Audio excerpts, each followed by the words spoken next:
Hey everybody, and welcome back to Kerbal Space Program RP-0. We are rejoining our Tartaros lander here on the surface of Titan, because, well, we got like 100 and some odd days before we actually have to pay attention to anything else. So I figured we've got some fuel in this thing, we got a really low gravity planet. Let's try to hit a second biome. We are currently in Titan's lowlands. You'll see I've brought up the rover waypoint manager because we're just about 7 or some odd. Oh, hold on. Let's. Oh yeah, that's Midlands, Lowlands, Lowlands. All of this is lowlands. We're just gonna kind of go in a nice. Oh, that's Midlands. I wonder if that is closer. That is the Midlands. That's where I have the waypoint set currently because I thought, oh hey, it would be really cool if we could get a second biome. Alright, so let's remove that one. Oh yeah, that's only 5 kilometers. The other one was 7 kilometers. So this should be a lot better. Alright, I need to bring up flight computer. Because I need to know when that magnet... of course not. Toggle magnetometer. Hour and 18-minute signal delay here.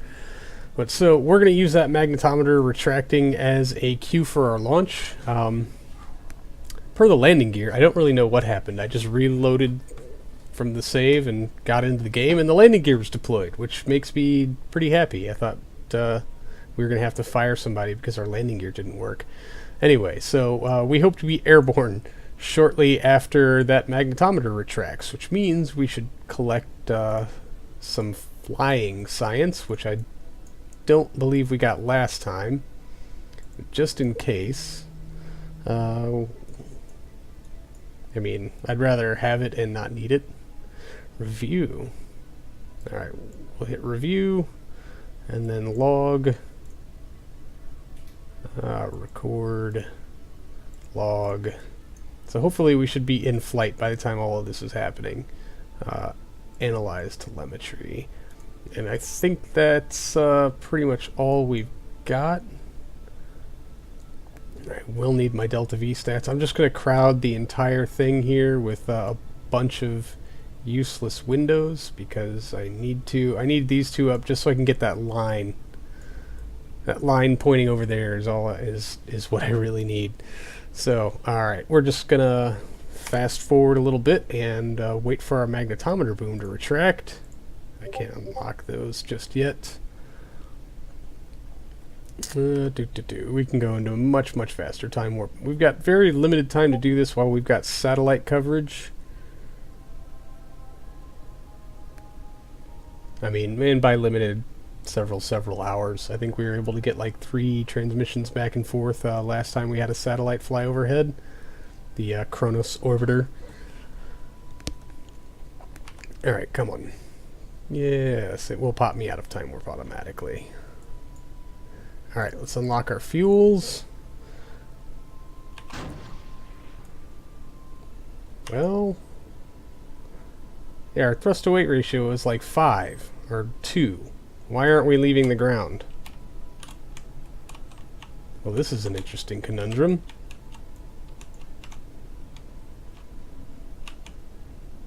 That's very interesting indeed.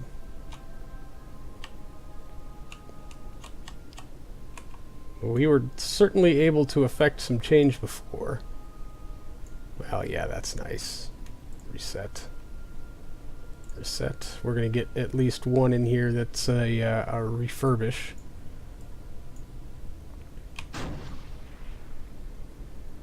There it is, transmit. That's like 210 science. Good golly.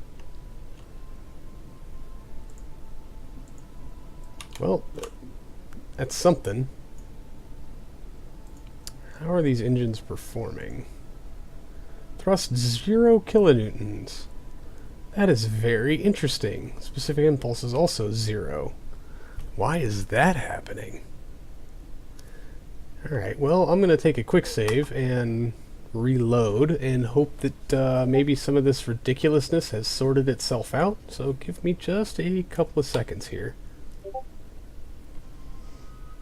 Alright, we're back from our load. Let's, SAS is on.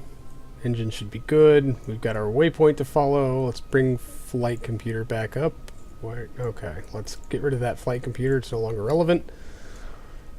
Ignition. Nope. And we are certainly chewing through available fuel.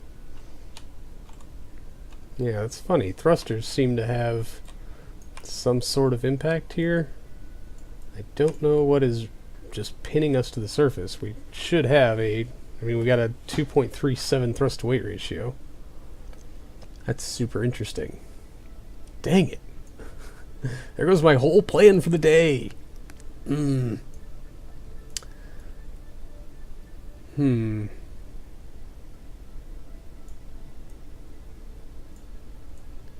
is super frustrating. Let's pull the gears in. God, I don't want to do that because they're gonna... Yeah, that's most of our fuel gone. I don't know if we can actually move that 5 kilometers or so to hit another biome anymore. It's weird. We are certainly getting some kind of thrust or some kind of positive influence from those engines on descent. We didn't really need to use them for touchdowns. We had our parachutes that did a marginal amount of good. But alright, let's fast forward. I'm not going to sit here and ramble for an hour. That was last episode. And hopefully this gear retraction will work. And I don't know, maybe they're stuck into the surface. We've seen that happen with landing gear or launch clamps and stuff like that before. Toggle gear, alright. And ignition. No. Yeah. Okay. Let's try this again. Still nothing. Well, that's a disappointment. Greatly. Well, alright, let's throw the gear back out, just cuz. It looks better sitting here on the surface that way.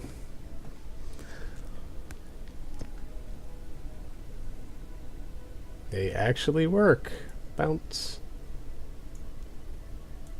Well, that's good to know. Alright. Bummer, man.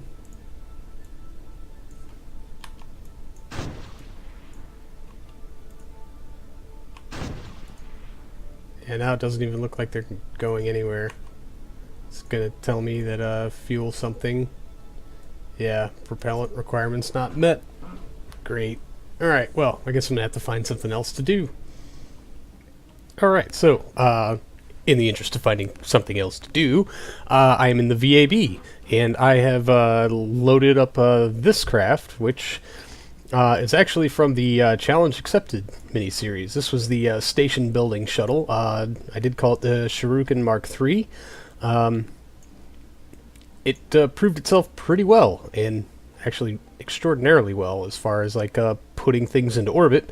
And since we've got some time until our next task out in space, which is the course correction on Pluto 1, making its arrival at Jupiter 135 days from now, we've got some time, and I figured maybe it's time to put either, probably not geosynchronous, but maybe not geostationary, but definitely geosynchronous satellite in orbit to help with this loss of comms thing. So this probably, still has the space station core from that Challenge Accepted series. We can go ahead and scrap that. Delete. Alright, and it does have room for 3 crew. What's our life support time on this thing? Yeah, a month or so. We probably won't be in orbit that long. I'm going to bring up the sub-assemblies menu because, of course, I have thought about a Geo-sync Comm before. Where did I put it? It's in here somewhere. Omnicom. And it is a tiny little guy, because I actually designed it to fit within the stage of a Mark II Shuriken, which has the smaller service bay. So we'll just drop that right in there, but we've got lots of extra tonnage around it. So I think we will actually be making this a little bit bigger. So bear with me for just a few minutes here. So a little about this CommSat. It's very basic. 8 total Comm 16s and then 2 of the small dishes. One is going to be targeted to active vessels. Should give us well more than enough range to keep local signal and tracking on anything coming out of Cape Canaveral and launching the inclination of the moon, which is our plan for right now. It had thrusters before, now it has no RCS system. That is certainly very interesting.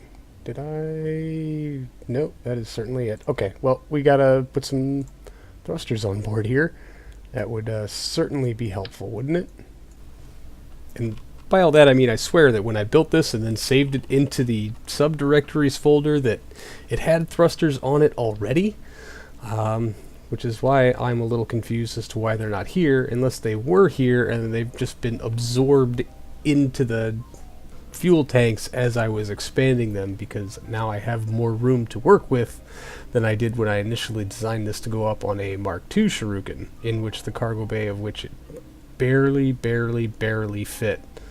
So I think this is just a better plan all around and more leeway as far as hitting that target orbit.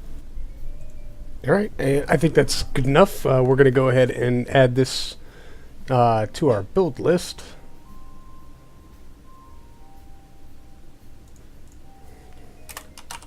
Comms. Alpha. Save. Build. 45 days. And then we'll get this launch underway. I think we'll just go ahead and skip right to it. What do you say? Alright, well, we are out here on the launch pad now. I have set our target with the moon. We are just waiting for our relative inclination to reach something a little more appropriate. But we are pretty close. About 12 degrees right now and descending. So we're going to launch tonight, which is very good. We don't have to... Oh, I overshot by just a little bit. We'll try to correct that in flight. So SAS is on. Throttle is set to full. Ignition sequence start. Our 8 E1 advanced booster engines and 2 HG3, I think they're the sea level. Wow, that is a little creative there coming off the pad. Yes, these are the sea level engines, as they do not have a second ignition. So let's just try to compensate for that clamp wiggle and see what we can't suss out here as far as a clear ascent path to orbit. Not a whole lot. This does not want to play nice with me. Okay, 0.26. If we can just ride that, that would be great. Again, start to lean into our gravity turn.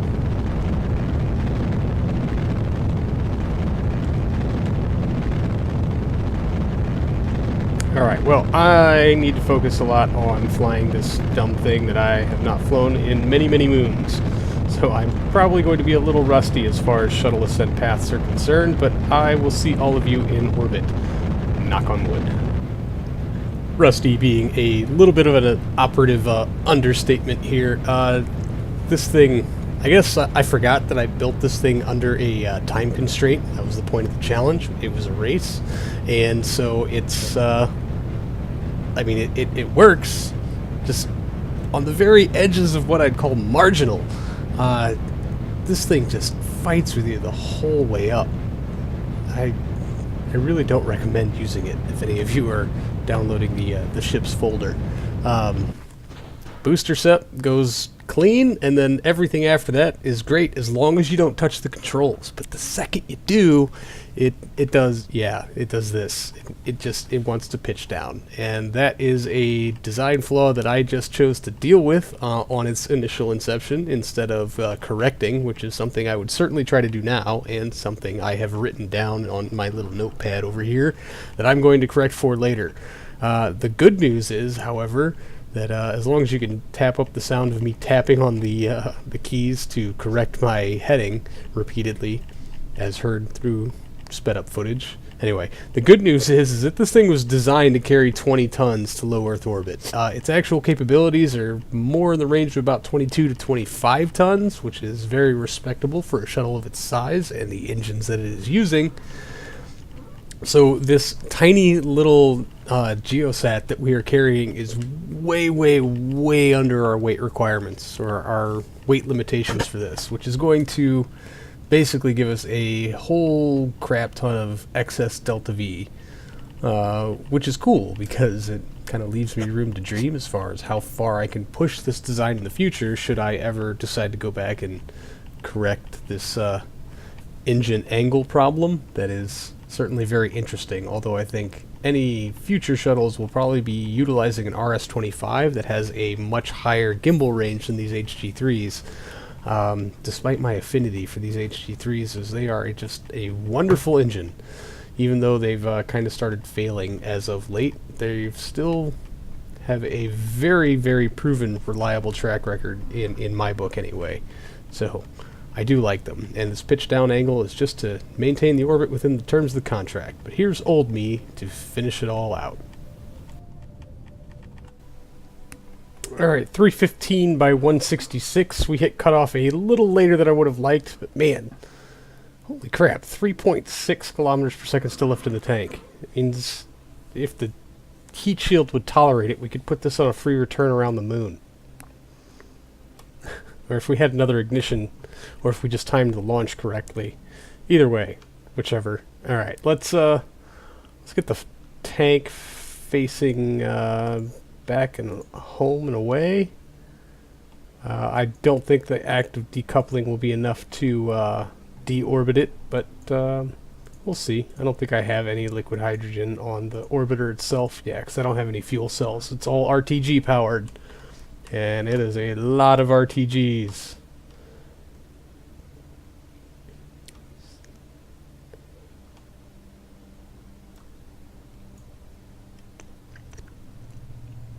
So, does that satisfy our contract? That would be a good thing to check. Yes. No, it does not. Periapsis above 160. Periapsis 165. Eccentricity below .0075. Yeah, that too. Our eccentricity is .011. Oh, .0075. So we have some alterations to make. Not a big deal. You know, please don't drag the paint across the EFT. I was going to say, where the hell did all of our contracts go? So we're going to swing out to Apoapsis, make some corrections, and get our satellite deployed, but I think we will leave all of that for next episode. So let's just warp around to the daylight and see if we can't get a good screeny for the day, perhaps, while we leave this EFT in orbit.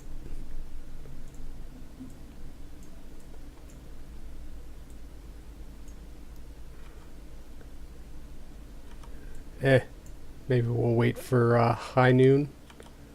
Oh, I time warped the wrong way. Of course I did. I hit the wrong button. Anyway, I'm so good at this. Awesome. Anyway, thanks for hanging out, everybody. I do appreciate it. That's going to do it for this episode. And I will see all of you in the next one. So until then, see you later.